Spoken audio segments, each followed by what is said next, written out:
Hey YouTube, mDecks Music here, and welcome to our series on Pat Metheny. If you haven't done so already, we strongly recommend you check out our first video of the series. Who don't know who he is, well, here's a taste of what his music sounds like. So today, we'll start with a piece called From This Place.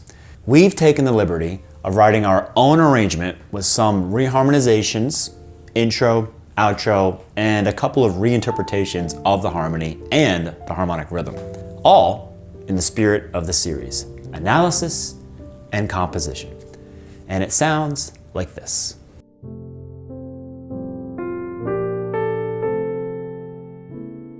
We've chosen to start our series with this particular song for many reasons. First, it's a beautiful piece, but most importantly, it's very tonal, which will allow us to focus on some principles without having to leave tonality altogether.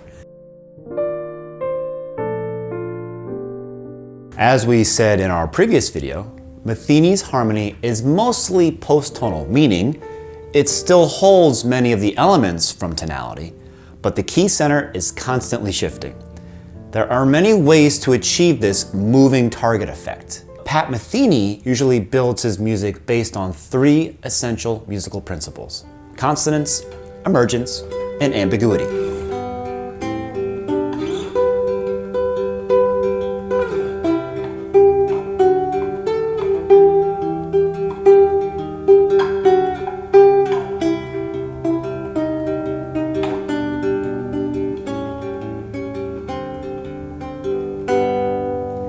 So why is this piece so beautiful? Because it's consonant.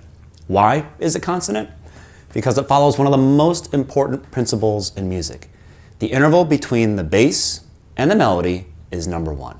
And the third or the sixth offer the most balanced consonants in music. Bach knew this, the Beatles knew this, and Pat Metheny knows it as well.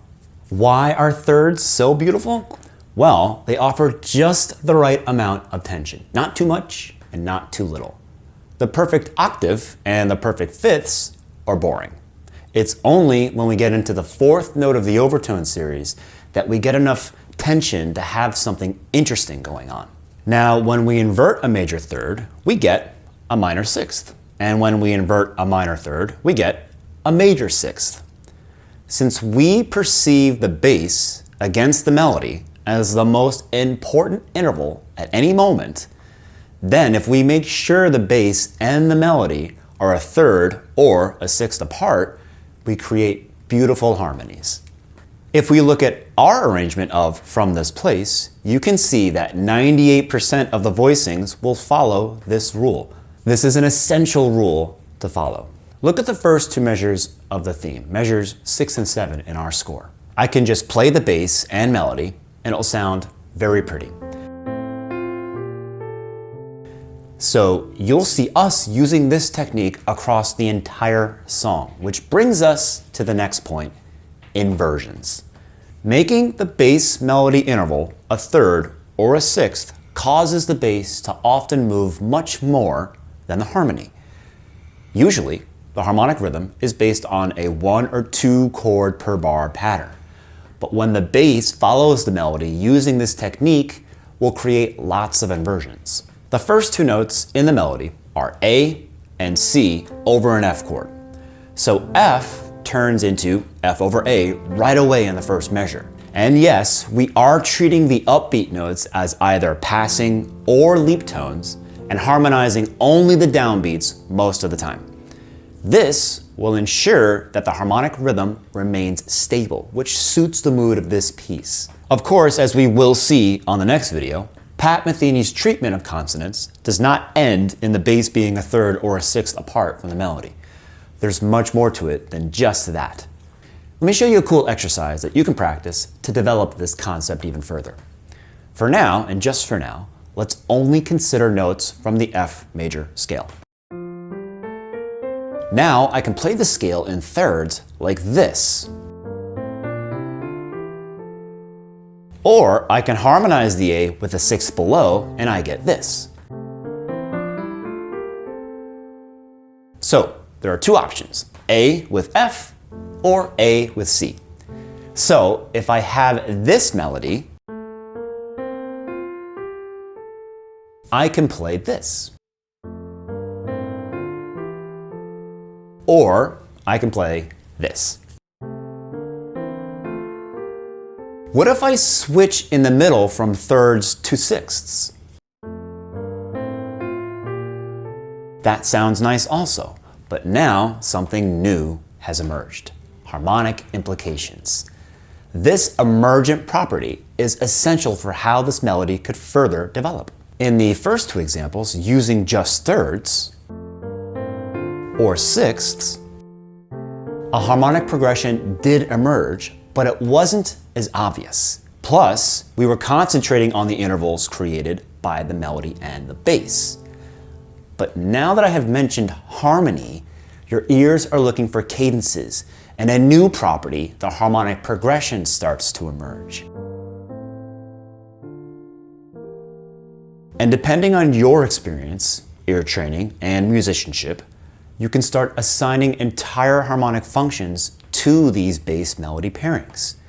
So, in the thirds example, we can now hear an authentic cadence, 5-6-5 to 1.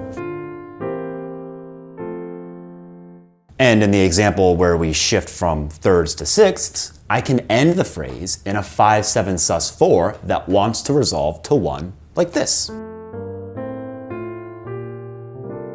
So I'm actually providing a bunch of new harmony notes and harmonic functions that were not there before. For example, I can now decide that the resolution of my 5-7 sus4 could be deceptive to the 6th minor, which is D minor in the current key of F. I can leave the melody note on A, but resolve the C on the bass to a D, and then harmonize it with the third above, F. This creates an inner note that uses the consonance principle like this.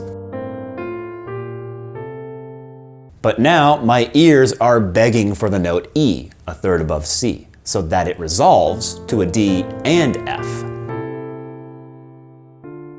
So did the C7 sus4 change into an A minor over C? Or can I reinterpret it as a C7 13? And this is where we have the opportunity to introduce the next concept, ambiguity. By considering the different levels of emergent properties, we can introduce ambiguity. Once I've decided to use a solid core principle like consonance, many new properties, such as harmonic implications, start appearing. And we can shift between considering the core level or the higher levels to take our music in new directions. So on the last example, we introduced this E inner note. Now, let's reinterpret this voicing as a new emergent property. This is a very consonant voicing. Why? Well, we have combined the third and the sixth against the bass in one voicing. Now we have three voices that sound consonant. Forget that this could be labeled as an A minor over C. As I showed you before, this could also be a C7 13. Right now, we're considering the voicing, not the chord name or the harmonic function.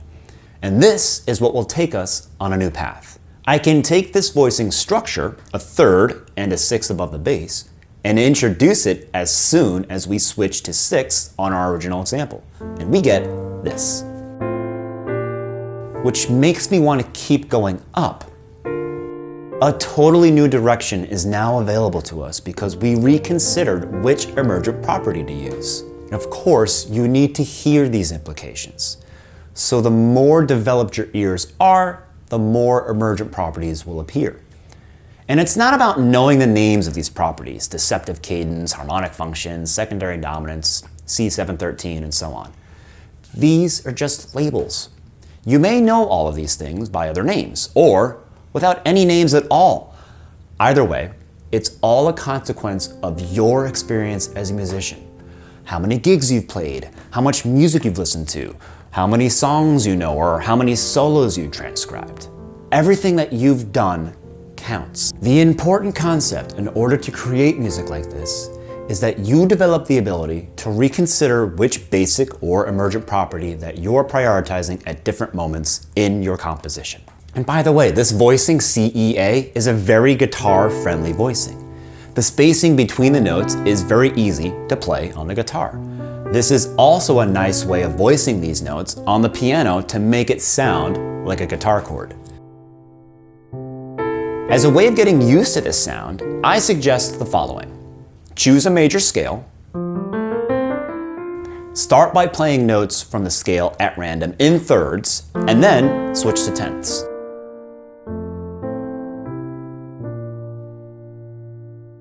Next, play it in sixths and then in thirteenths.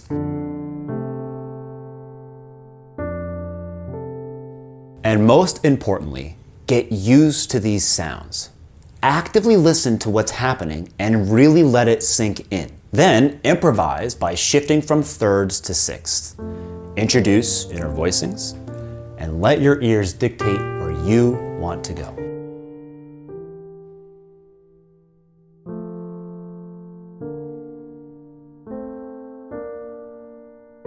Then, look for interesting voicings by adding inner notes from a 10th or 13th between the bass and the melody.